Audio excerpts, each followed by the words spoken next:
खबर शामिल करते हैं डिस्ट्रिक्ट मुजफ्फरगढ़ से। Rana Aamir Farooq, bureau chief district Muzaffargarh, JN news की तफसीलात के मुताबिक डिस्ट्रिक्ट मुजफ्फरगढ़ पुलिस की बड़ी कामयाब कार्रवाई। खानगढ़ से अगवा शुदा शहरी 13 रोज बाद बाजियाब।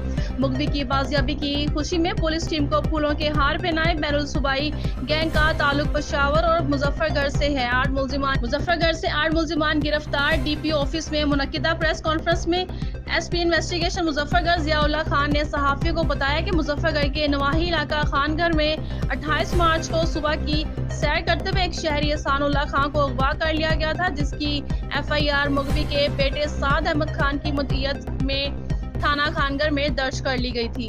29 मार्च को अगवाकारों ने मुखबी के दूसरे बेटे अब्दुल रहमान को फोन करके मुखबी के इलाज के लिए 20,000 रुपए तलब किए। ऐप कॉल के जरिए अगवाकारों ने 50 लाख रुपए मुखबी के बेटे अब्दुल रहमान से तलब किए।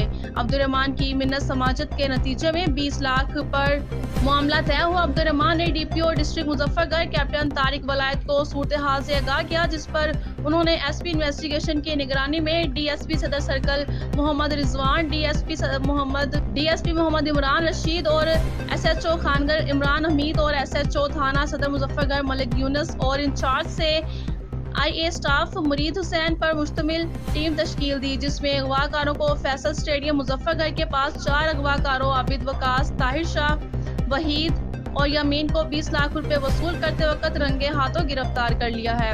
आबिद वकास की निशानदेही पर पुलिस ने गणेश नहर पर वाक़िया एक कोठी से जंजीरों में झगड़े मुखबी एहसानुल्लाह खान को बाजियाब करके इसकी निगरानी पर मामूर मुलजिमान मोहम्मद मेहरान, मोहम्मद उस्मान और सुजावर को गिरफ्तार करके असला और सैकड़ों बेनामी सिम्स बरामद कर ली हैं। SP इन्वेस्टिगेशन ने बताया कि मुबैना बैरुल सूबाई अगवाकारों को जदीद इंफॉर्मेशन टेक्नोलॉजी की मदद से गिरफ्तार किया है। गिरफ्तार मुलजिमान से तफ्तीश के नतीजे में मजीद वारदातों का इंकशाफ मुतवक्किया है। गिरफ्तार मुलजिमान को खसूसी कोर्ट में पेश किया जाएगा।